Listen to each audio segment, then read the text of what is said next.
Good evening, ladies and gentlemen. This is Kangaroothless, and I'm bringing you another StarCraft 2 commentary. It's going to be a Terran versus Terran on the map Tal'Darim Altar, and joined with me today is Dragonspear, who's playing in this game. So say hello to everyone. Hello, everyone.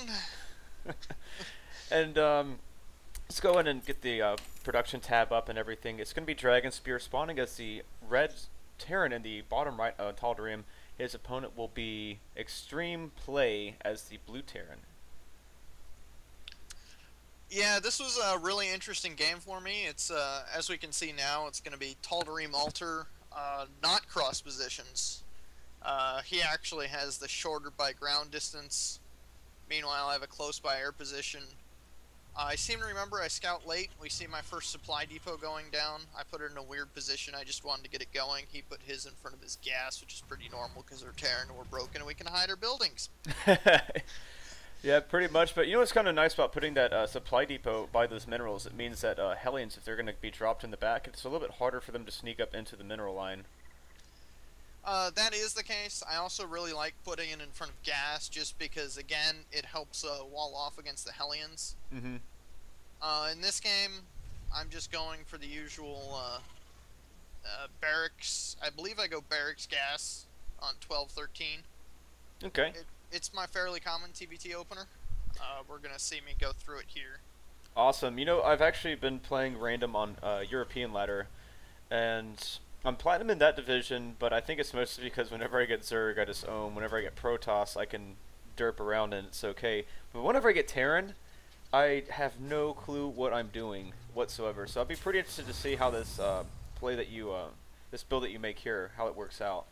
I can tell you, and you can blame Artosis all you want, I heavily favor mech.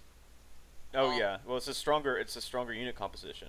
It does take a little bit longer to build up, but I think you have a lot more opportunities there. As we see, I'm just filling in the gas here on 16. Interesting to note is that when they did the barracks change about a month or so, it no longer synced up nicely with when the orbital command finished.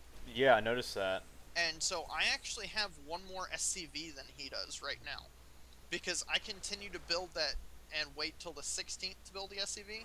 Yeah. And he went ahead and halted SCV production for a moment, which I don't agree with. Now we see here you're going for a factory, and he's making a Reaper, but I mean, you scout one barracks with a tech lab. Yeah. I think your SCV is going to see that Reaper coming. I don't see the Reaper coming, but I do scout the SCV with a tech lab, and I automatically assume Reaper based on what I see. You're going to see his SCV doesn't pick up much. This is because I screwed up a little bit with the build. But now you see my Marines are already getting in position to counter that Reaper. And that's exactly where you need to have your Marines, maybe a little bit further up on that ledge, so that way if he sneaks in the other way, he can't just sneak around your Marines. But you have him in a pretty good spot regardless. Yeah, as we saw, I even saw his expansion going down, so I knew it was a Reaper fast expand, and I watched the Reaper actually pop out and kill that SCV. So I've just had really good information so far. Due to a build order mistake, he actually didn't see my second gas going down, and that's going to really hurt him in the late game, or coming up here soon. Okay, so like I was saying, if your Marines were a little bit further up, this Reaper wouldn't have even gotten a few shots off. He probably would have gotten picked off before you could even get up the ramp, but you do pick him off with your Marines. Yep, and I didn't lose any Marines, which was key. Even more essential, though, if you switch to his vision real quick, you'll notice he doesn't see anything in my base. Well, he saw your barracks and he saw your factory, and he didn't see anything else. Yes, his Reaper didn't give him any scouting information when it needed to. And that's, so he does... Go ahead. That's more or less what you do in TBT. Whenever you go for a Reaper build or you go for some sort of Hellion build, it's really so you can scout your opponent. If you can pick off a few SCVs and mess up his macro, that's even better. But it's really just a sort of early game scout. It very much so, and seeing that tech lab and knowing the Reaper was coming and having the Marines there is going to make this cloak Banshee earlier. And as you see right now, I'm getting supply blocked. This is something I've been trying to work on more. I think I'm actually going to end up calling down supply. And that's not a bad idea. I mean, when you have to get that production going out there, it's kind of embarrassing, but it's better to have those units than kind of wait on that supply depot. Yep. It kind of sucks, though, because you're just missing out on 300 minerals, so... out comes the first Banshee, and she's making her way over to the third base, I would assume, and then to move into the back of the main. It's a pretty good spot to hit, because since most of Terran's army is going to be at his front. That's correct. This, if you look at what he's doing right now, this caught me by surprise, him walling off this front here. Mm-hmm. Not used to seeing this in TVT, and it's definitely not on this map. And it's really going to thwart something I had considered doing here, because I knew with the Reaper he was low on units. Yeah. So I figured I'd bring my units in the front, and then try and sneak the Banshee in the back. It kind of gets thwarted, as we're going to see here shortly. So the Hellions are making their way up, but again, there's a bunker up there. It's full of 1 Reaper and 3 Marines, so you're going to pull back that's slightly. actually 3 Reapers and 1 Marine. Well, that's not going to really help him out against this Banshee, which is just going to rack up on kills. Let's look at the units workers kill tab. You're now getting way up there with 6 workers killed. And this is just bad news bears for him. You can just get straight out of there. You even have cloak. You can pick off Marines. This is what happens when you don't have enough anti-air early game.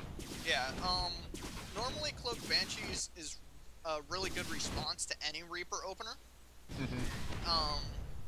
Especially if they go multiple Reapers, which I hadn't known he did, but even then, his Marine count's still going to be low. Mm-hmm. Because it takes almost, I think, 2 production cycles of Marines to get out 1 Reaper. Mm-hmm. And as we just see, this Banshee ends up becoming a complete hero. I wanted a medal for this Banshee by the end of this game. Nice. And I keep trying to poke up here with my other expeditionary force. Mm-hmm. Just trying to keep him honest. He's going to send some Marines over now. This was bad control by me. If I was smart, I would have moved over a little bit more. Could have saved some more health. But you're going to pick off this tank, and once this tank goes down, you can run in with your forces. Unfortunately, with the bunker there, I really can't. It's not something I want to risk. That's especially true. with the lead I have now. So I think if I remember correctly, I just pick off this last SCV, and then I head out before any more Marines show up.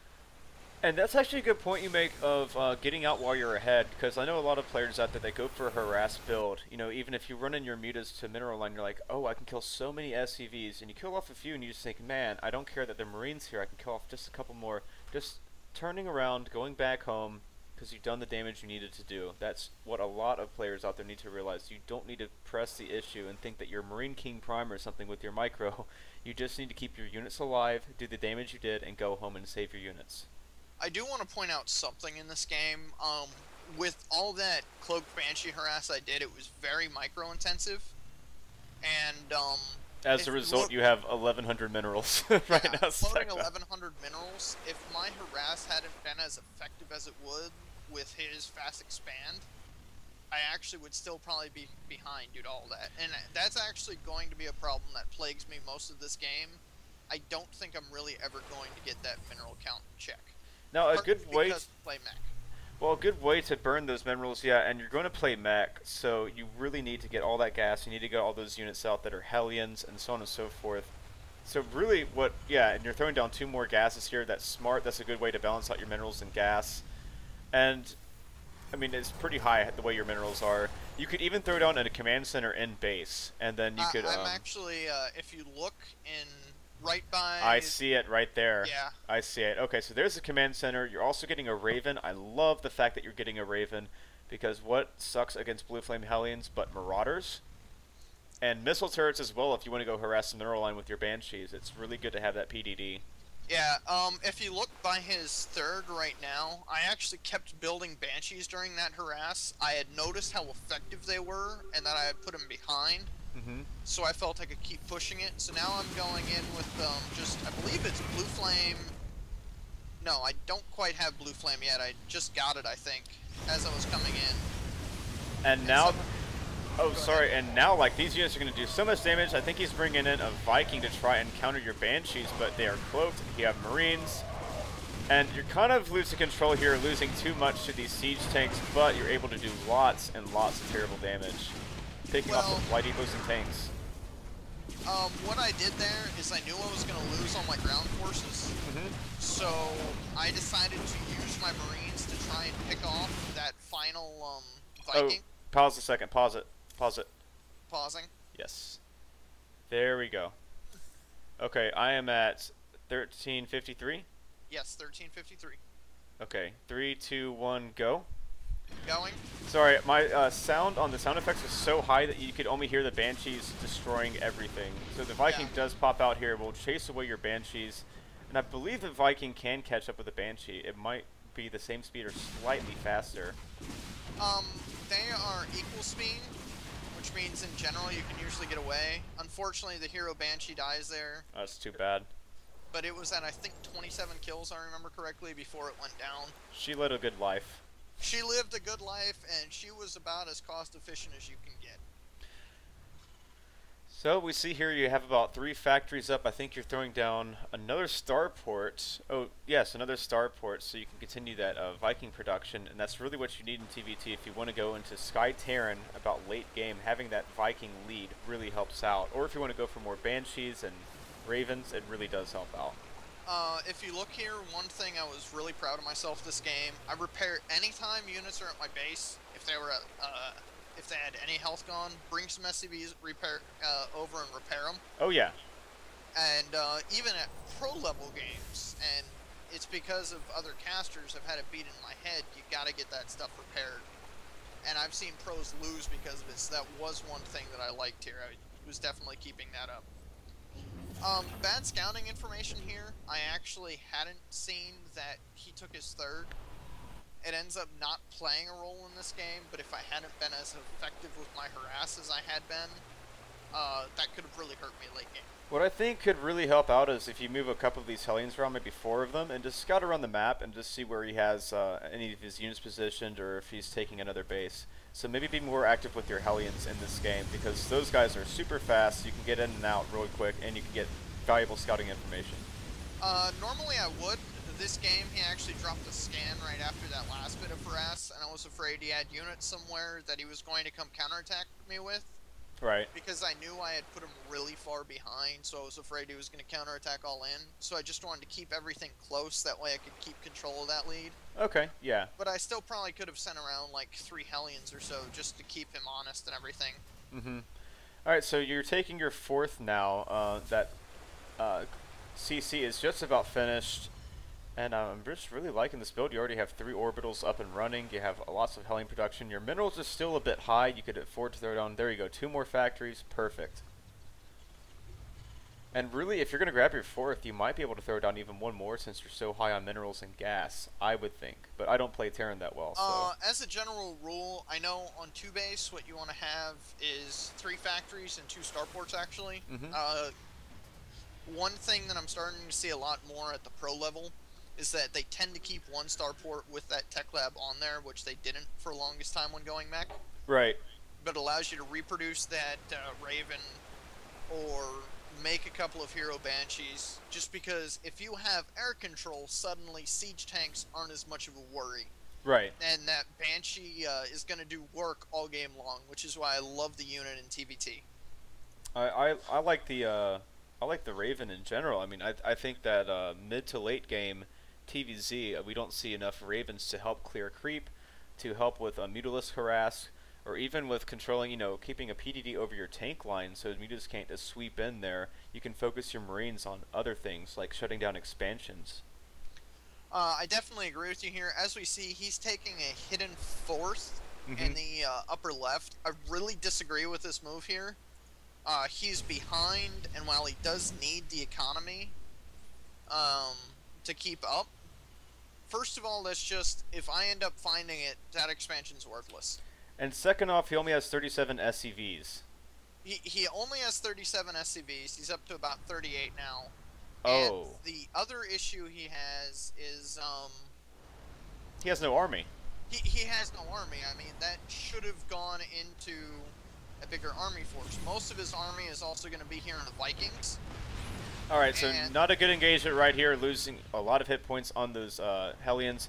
It would be best before you go into an attack like that, I'm sure you know this, to go ahead and scan up that ramp and make sure there's not a siege line already there waiting for you. That was, but I mean, the key thing here was Hellions are cheap. I don't mind replacing them. We see the air battle going on here, classic TVT right here, and I'm just going to completely clean up. great use of the PDD. We actually saw 2 different PDDs from each player. And I guess you're still not aware of this third because you could take some Hellions over there and just harass. I could, but I mean, at this point, that third is so badly positioned for him now. Mm-hmm. Because he can't really reinforcement. And there you go. He leaves the game. Just Terrans in general, in any matchup on this map, if you have tanks and you can just secure that position at the natural, it not only shuts down the natural, it shuts down that third or fourth for people. Yeah. Because they have no real way of reinforcing it. Alright, well, very well played. You're near maxed, actually, towards the end there. So I think that your mech is getting better and better each time I see it. So definitely keep up the good work, man. And thank you so much for having me on here. Yeah, no worries. Again, I've been your host as always, Kangaroothless. I'm joined here today by Dragonspear.